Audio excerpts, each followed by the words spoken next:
Ina's life was unraveling under the weight of expectations, and she felt like a ticking time bomb waiting to explode. Her mother's constant nagging about marriage had become unbearable. "Why can't you be like Katya or Oksana?" her mother would snap during their dinner conversations. "They're all happily married while you waste away your prime years." The comparisons gnawed at Ina's self-esteem, leaving her feeling inadequate and desperate. She wasn't just seeking love anymore. She was fighting against the suffocating pressure of societal norms that demanded she settle down before it was too late. At 35, Ina often found herself staring into the mirror, wondering if the world saw her as some kind of failure, a woman past her expiration date. Desperate for answers or perhaps escape, Ina turned to an online dating app called Love Match, which promised to connect lonely hearts with their soulmates. But what started as hopeful swiping quickly spiraled into chaos. Within weeks, she encountered profiles too good to be true, men claiming they were wealthy entrepreneurs, eager to sweep her off her feet. One man, charming and persuasive, convinced her to wire money to secure a business investment he swore would change both their lives. Thankfully, Ina hesitated long enough to consult a friend who exposed the scam just in time. Though she avoided financial ruin, the betrayal left her shaken and distrustful of every interaction thereafter. Still reeling from this near disaster, Ina decided to distract herself by visiting a bridal boutique. Surely trying on wedding dresses would lift her spirits, right? Wrong. When she slipped into the most exquisite gown, a flowing silk masterpiece adorned with intricate lace detailing, the saleswoman sneered instead of smiling. "At your age," the woman muttered loud enough for Ina to hear, "you should focus on realistic goals." The words hit Ina like a slap across the face. Mortified, she fled the store without another word, tears streaming down her cheeks as passersby stared. That night, lying awake in bed, Ina replayed the humiliation over and over again, vowing never to let anyone make her feel so small ever again. But beneath the surface of anger and hurt lay a deeper question gnawing at her heart. Was she chasing love because she truly wanted it, or because everyone else expected her to? The answer eluded her, but one thing was clear: Ina's journey toward happiness wouldn't come easy. Every step forward seemed to pull her 2 steps back, dragging her deeper into a labyrinth of self-doubt, fear, and regret. Yet, even amidst the turmoil, a flicker of defiance burned within her, a stubborn hope that maybe, just maybe, she could rewrite her story on her own terms. The argument between Ina and her mother escalated into a shouting match that echoed through their small apartment, each word cutting deeper than the last. "You're ungrateful," her mother screamed, pointing an accusing finger at Ina. "After everything I've done for you, working myself to the bone while your father abandoned us, you still refuse to settle down and give me peace of mind." Her voice cracked with emotion as tears welled up in her eyes. The wounds of the past resurfaced like fresh scars. Not only had Ina's father walked out on them when she was just 6 years old, but he'd also left behind a mountain of debt that nearly crushed the family. For over a decade, Ina's mother worked double shifts at the factory, enduring backbreaking labor to pay off the loans. "Do you think it was easy?" She spat bitterly. "Do you know what it's like to skip meals so your child can eat? To lie awake at night wondering how you'll keep a roof over your heads?" Ina clenched her fists, guilt and anger swirling inside her. She wanted to scream back, to defend herself, but the weight of her mother's sacrifices silenced her momentarily. Still, the resentment simmered beneath the surface.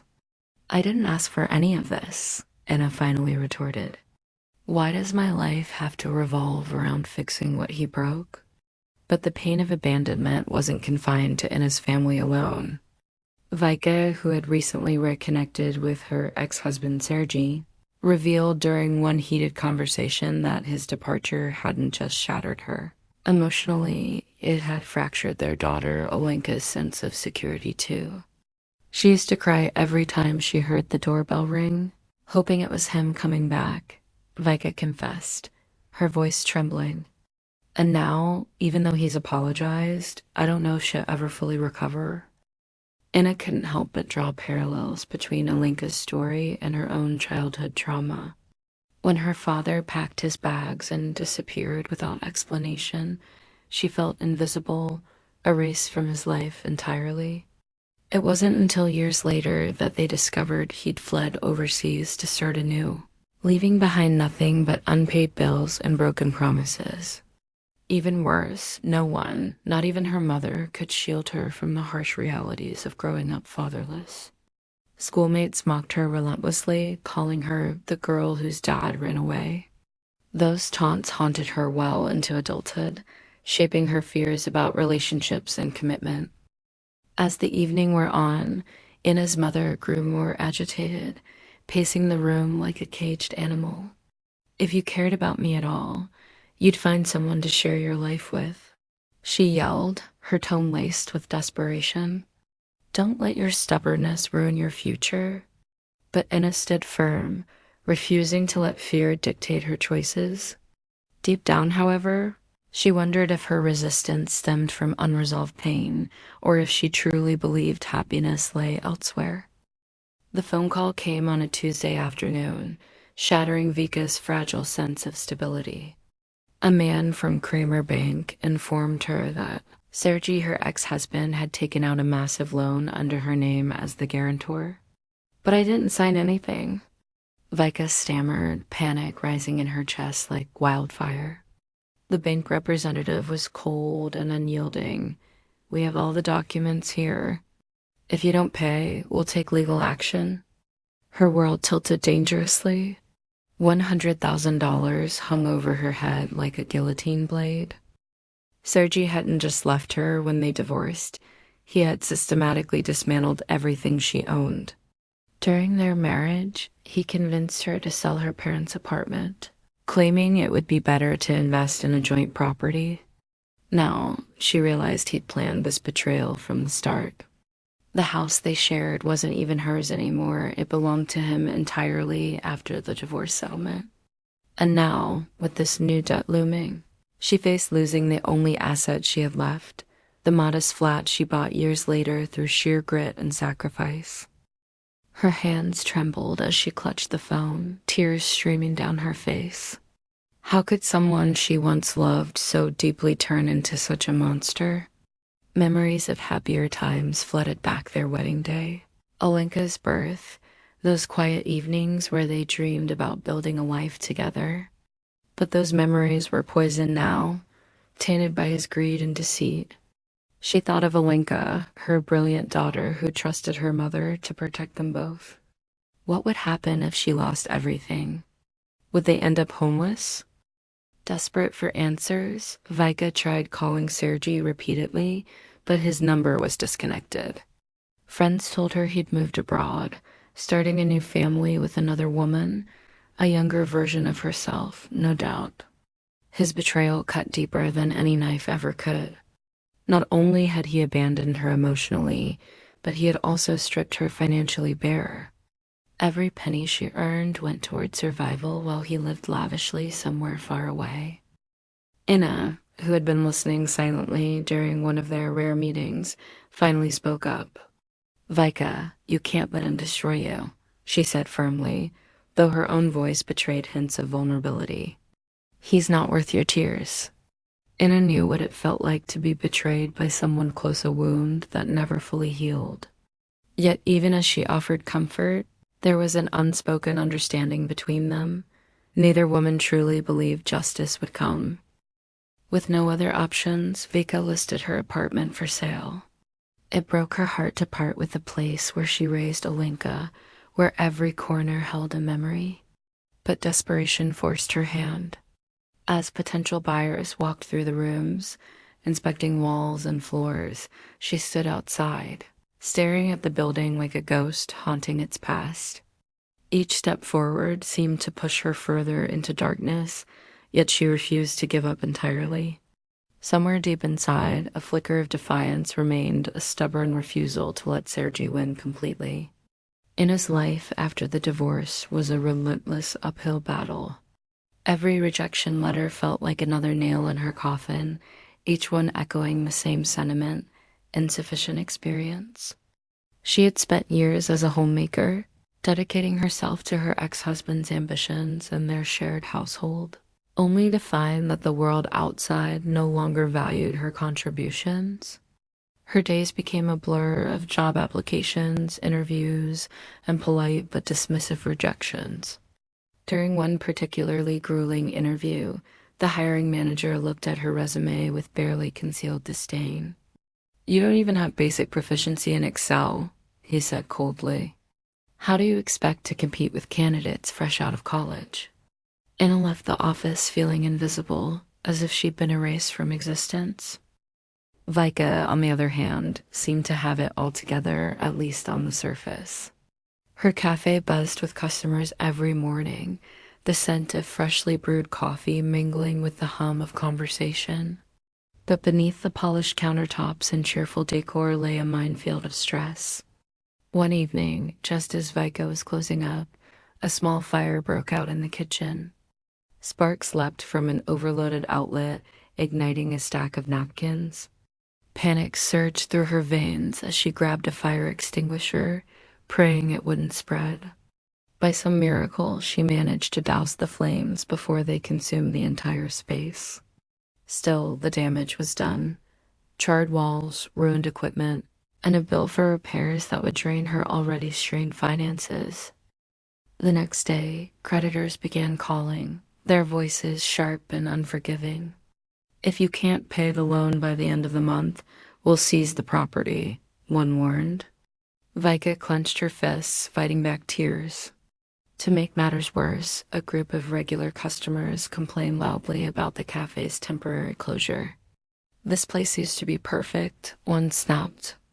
"Now everything's falling apart." Their words stung more than she cared to admit, fueling her growing sense of inadequacy. Inna, desperate for income, confided in Vika during one of their rare meetings. "I feel like I'm drowning," she admitted, her voice trembling. "Every door I try to open slams shut in my face." Vika nodded sympathetically, though her own burdens weighed heavily on her shoulders. "It's not easy," she replied softly. "But sometimes when life pushes you into a corner, you have to fight back twice as hard." For Inna, the struggle wasn't just financial, it was deeply personal. Each rejection reminded her of how far she'd fallen since the divorce. She remembered the days when she believed herself invincible, standing beside her husband as they built what she thought was a future together. Now she was alone, scrambling to rebuild her identity piece by fragile piece. Meanwhile, Vika wrestled with guilt over the cafe incident, wondering if she could have prevented it. Had she cut corners somewhere? Overlooked safety protocols? The questions haunted her sleepless nights. Despite their hardships, both women clung to a flicker of hope, a stubborn refusal to let circumstances define them. For now, survival was enough. The reunion between Andrew and his ex-girlfriend Katya was supposed to be a moment of nostalgia, a chance to relive the past they once shared. But as soon as he saw her across the cafe table, something felt off. Her laugh wasn't as carefree as it used to be. Her eyes no longer sparkled with mischief, but instead carried a cold detachment.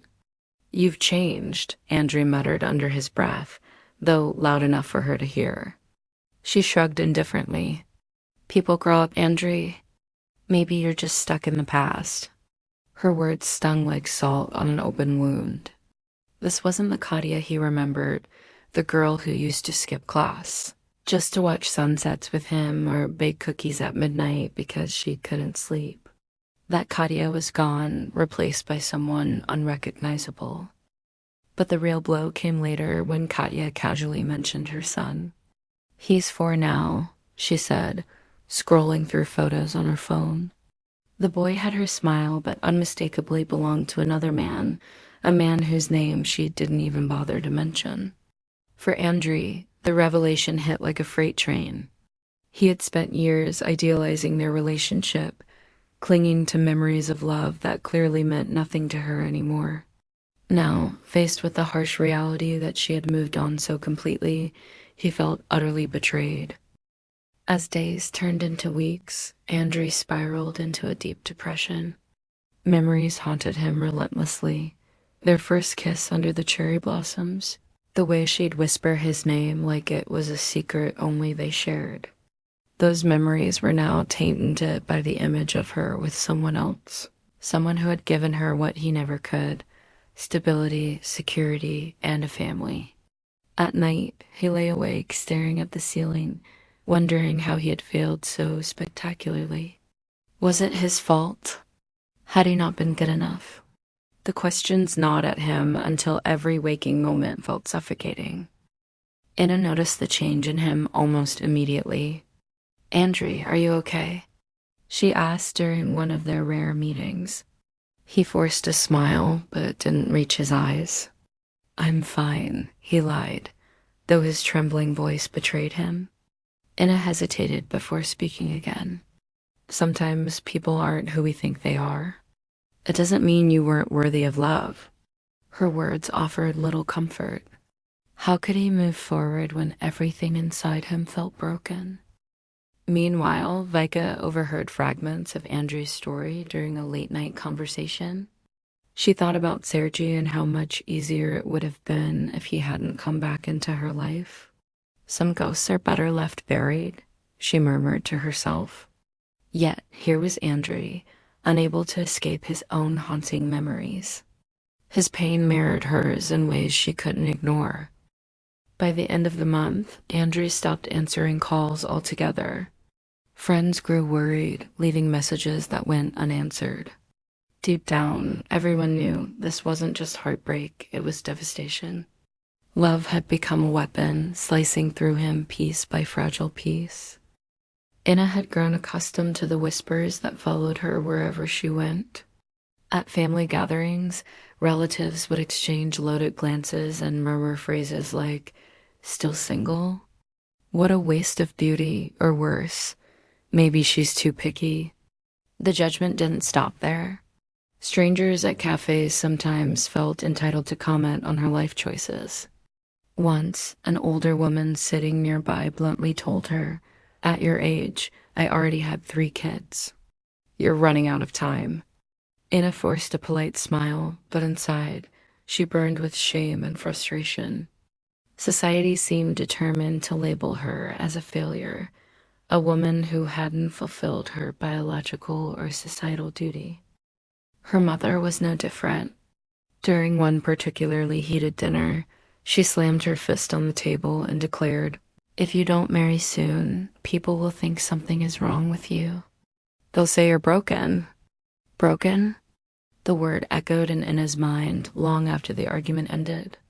It wasn't just about marriage anymore, it was about survival in a world that refused to see value beyond conformity. "What if I don't want children?" Anna snapped back, her voice trembling.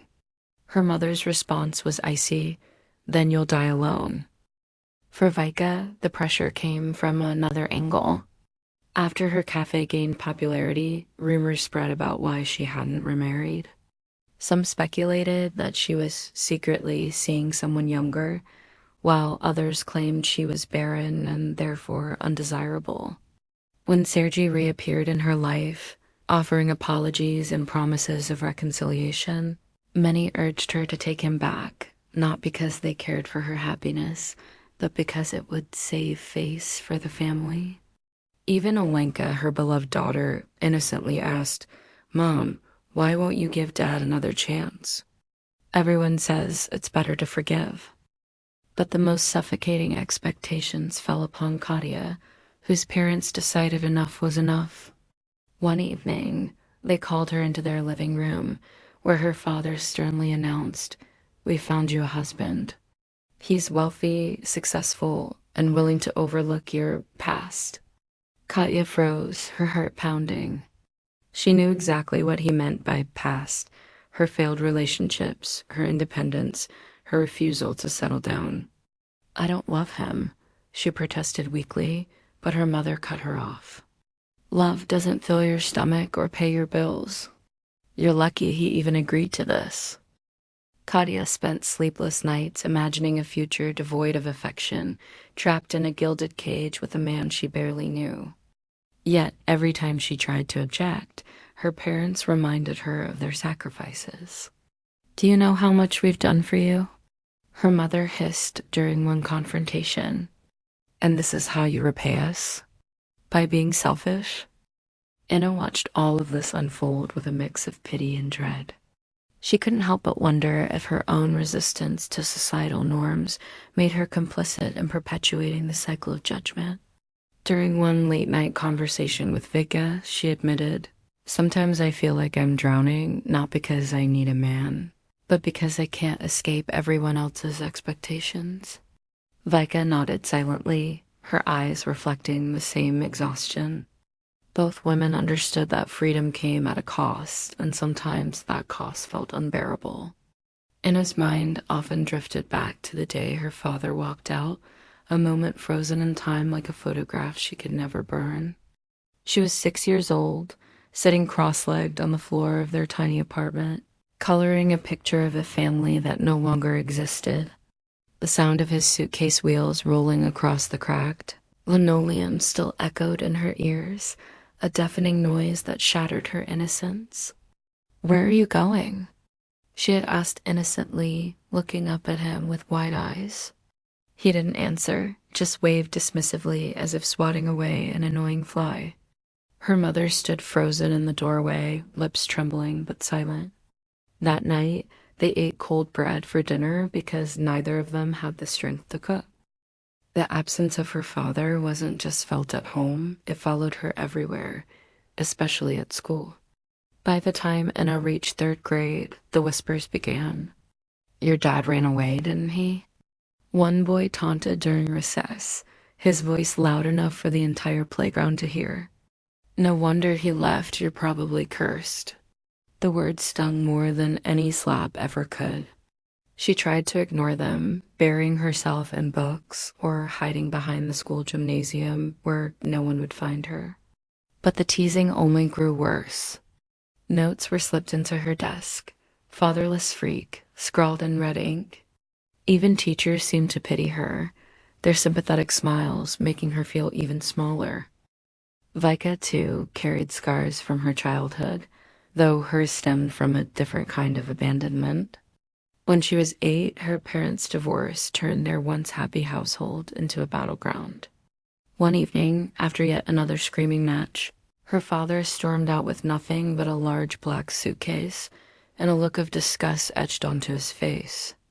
Vika clung to her mother's leg, sobbing uncontrollably, but her cries went unheard over the slamming door. What came next was years of poverty so suffocating it felt like drowning. Her mother worked double shifts at a factory, leaving Vika to fend for herself most nights. She remembered scavenging through cupboards for scraps, wrapping herself in threadbare blankets to ward off the winter chill. Both women found themselves haunted by these memories long into adulthood. For Inna, the pain manifested in her inability to trust men. Every relationship felt like walking on eggshells, waiting for the other shoe to drop.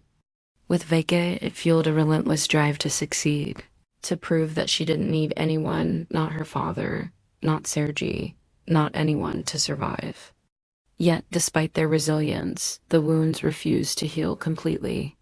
Late at night, when the world fell silent, they would lie awake replaying those moments in their minds, wondering what they could have done differently. Had they been better daughters? Better people? Or was it simply fate and unrelenting force that tore families apart without mercy? Even now, as adults, the echoes of their past lingered, shaping every decision, every fear, every hope. And though they tried to move forward, the ghosts of their fathers remained close behind, whispering reminders of loss and longing. Inna's life had become a series of sacrifices, each one chipping away at the person she once dreamed of being. At 25, she had envisioned herself as an artist painting vibrant landscapes and traveling the world to capture its beauty on canvas. But when her father abandoned the family, leaving behind only debt and despair, those dreams were shelved indefinitely. Someone has to take care of Mom, she told herself repeatedly, burying her aspirations under layers of responsibility. By the time she turned 35, her paints had dried up, her brushes gathering dust in a forgotten corner of her closet. She consoled herself with the thought that her sacrifice wasn't in vain, that somehow it kept their fragile family together. Yet deep down, regret gnawed at her like a persistent ache. Vika faced a similar crossroads, but chose a different path. After Sergei left, she found herself juggling 2 jobs while raising Olenka alone. Every morning, she woke before dawn to manage her cafe, and every night she collapsed into bed too exhausted to dream. Her own ambitions to open a chain of boutique coffee shops across the city were sacrificed for Olenka's education and well-being. One evening, as she flipped through old photo albums, she stumbled upon pictures of her younger self, radiant, hopeful, and full of ideas. Tears streamed down her face as she realized how far she had strayed from who she used to be. "What happened to me?" she whispered into the empty room. The answer was simple yet devastating: survival. For Andrei, the weight of his choices manifested differently. He spent years climbing the corporate ladder, convinced that success would bring fulfillment. But as promotions piled up, so did missed birthdays, anniversaries, and quiet moments with loved ones. When Katya finally walked out on him, taking their son with her, he was forced to confront the emptiness of his achievements. Sitting alone in his luxurious apartment, surrounded by trophies and certificates, he wondered if any of it was worth losing his family over. "I traded love for money," he muttered bitterly, staring at a framed picture of his son. It was a realization that came too late, a truth he couldn't unsee. Even Katya, now remarried to a wealthy man, felt the sting of regret. Though her new life offered comfort and stability, it lacked passion and authenticity. She often thought about the years she'd wasted chasing material wealth instead of nurturing meaningful relationships. "I sold my soul for security," she admitted during a rare moment of vulnerability with Inna. Her voice cracked as she added, "And now I don't even recognize myself." The shared thread among them was unmistakable. They had all made choices born out of necessity or fear, believing they were doing what was best. Yet, as time passed, the consequences of those decisions loomed larger than ever. Each character carried the burden of lost opportunities, haunted by the ghosts of the lives they could have lived. They tried to move forward, clinging to scraps of hope, but the echoes of their past mistakes followed them relentlessly. Vika's decision to sell her family home was met with disbelief and anger from those closest to her. "You're risking everything for a gamble?" Inna exclaimed during one heated argument, her voice trembling with both fear and frustration. Vika, however, was resolute. She had spent years building her cafe into a modest success, but now she wanted more, something grander, something that would secure Alenka's future without leaving her dependent on anyone else. The project seemed promising at first, a boutique hotel in the heart of Kakovka, designed to cater to tourists flocking to the region. Her business partner assured her it was a sure thing, painting vivid pictures of profits rolling in like waves. But deep down, Vika knew the risks. She just chose to ignore them. The collapse came swiftly and mercilessly. Within months, the construction costs spiraled out of control, swallowing every penny she had invested. Then, the bank called demanding immediate repayment of loans she hadn't anticipated needing. It turned out her so-called partner had vanished with half the funds, leaving behind only debts and unfinished walls. As creditors knocked on her door and legal notices piled up, Vika felt the ground beneath her feet crumble. The house, the one place that held memories of laughter, tears, and even Sertu's betrayal, was gone forever. So too was her dream of stability for Olenka.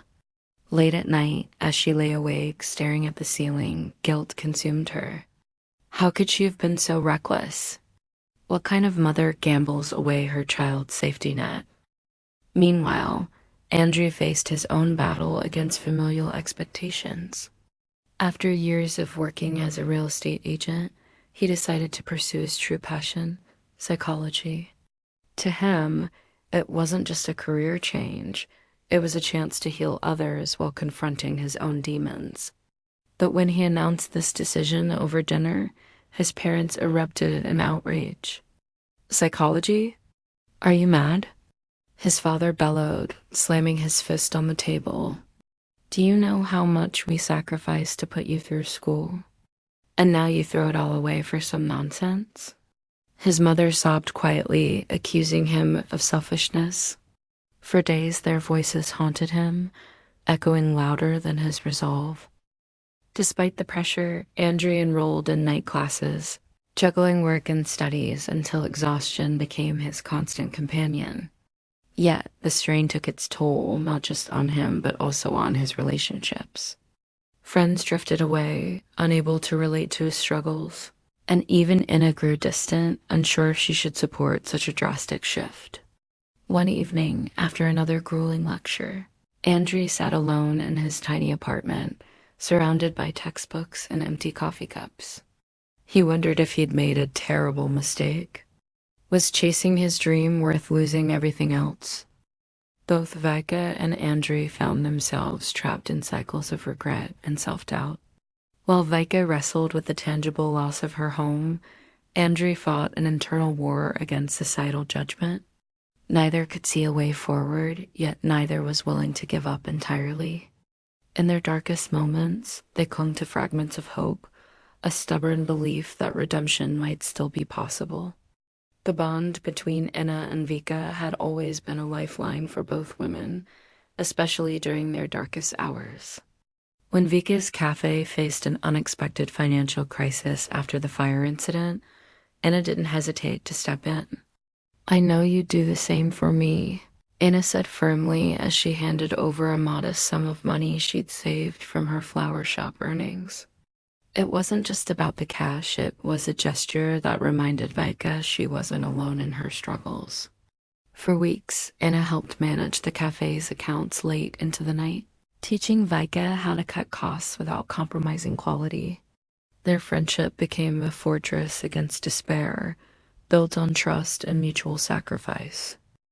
But not all friendships were as steadfast. Katya learned this lesson the hard way when her supposed best friend, Ola, betrayed her trust in the cruelest manner possible. After Sergei left, Katya confided in Alla about a small inheritance she'd received, an amount meant to secure Olenka's education and future stability. Desperate for help managing investments, Katya entrusted Alla with access to her bank account. At first, everything seemed fine. Alla even offered advice on smart saving strategies. But within months, Katya noticed suspicious withdrawals draining her funds. Confronting Alla led to a chilling revelation. The woman who claimed to be her closest confidant had systematically siphoned off nearly half of her inheritance. How could you? Katya screamed, tears streaming down her face during their explosive confrontation. Alla's response was cold and calculating. You're too soft, Katya. You wouldn't have known what to do with that money anyway. The betrayal shattered Katya, leaving her questioning every relationship she'd ever trusted. She replayed memories of shared laughter and secrets, now tainted by deceit. Even worse, the stolen money left her unable to pay tuition fees for Olenka's prestigious school, forcing her to make humiliating compromises elsewhere. Meanwhile, Andrew found himself torn between loyalty and suspicion when his childhood friend Maxim began acting strangely secretive. They had grown up together, playing soccer under the summer sun and dreaming of success. Yet recently, Maxim insisted on borrowing large sums under vague pretenses, promising repayment soon. When Andrew discovered that Maxim had used his name to secure a loan for a shady business deal, he felt blindsided. "You've ruined everything," Andrew shouted during their heated argument. Maxim's guilt-ridden apology came too late. Andrew's credit score plummeted, jeopardizing his ability to start anew in psychology. Despite these betrayals, genuine acts of kindness still shone through. Vika rallied around Inna when she lost her job due to budget cuts at the flower shop. Knowing Inna's pride would prevent her from asking for help, Vika quietly arranged for temporary shifts at the cafe. "It's just until you get back on your feet," Vika reassured her, squeezing her hand tightly.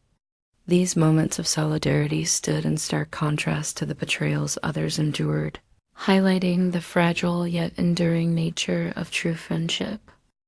As each character navigated their tangled web of relationships, they realized that trust, once broken, was nearly impossible to rebuild, but those who remained loyal became invaluable anchors in stormy seas.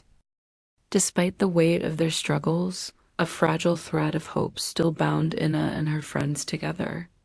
Each night, as she stared at the ceiling of her tiny apartment, Inna wondered if happiness was something reserved for other people who hadn't been broken by life's relentless blows. Yet deep within her, a stubborn flicker refused to die. "Maybe tomorrow will be different," she whispered to herself, though the words felt hollow against the backdrop of uncertainty. Vika shared this quiet defiance. Despite losing everything, the cafe, her home, even Sergi's fleeting promises, she clung to the belief that survival itself was a form of triumph. Katya, however, chose a bolder path. Tired of living in the shadow of regret and betrayal, she made an impulsive decision. She would leave Ukraine behind and start anew in Germany. "I can't keep waiting for things to fix themselves here," she confessed during a tearful phone call with Inna. What if there's nothing left to fix? The risks were enormous language barriers, cultural isolation, the haunting fear of failure, but Katya convinced herself it was worth it. Anything had to be better than staying in a place where every corner held a painful memory. Andrew watched her go with mixed emotions. He admired her courage, but couldn't shake the feeling that running away wasn't the answer. Still, he envied her freedom, a chance to rewrite her story on unfamiliar soil. For him, moving forward meant confronting his past head-on, even if it meant risking further heartbreak. As he sat alone in his dimly lit apartment, surrounded by textbooks on psychology, he realized how much he wanted to believe in second chances, not just for others, but for himself. No one knew what the future held. Would Katya find peace abroad? Could Vika rebuild what she'd lost? Or would Inna finally discover love without sacrificing her dignity? Their lives hung precariously in the balance, like candles flickering in a storm. But perhaps that was enough for now.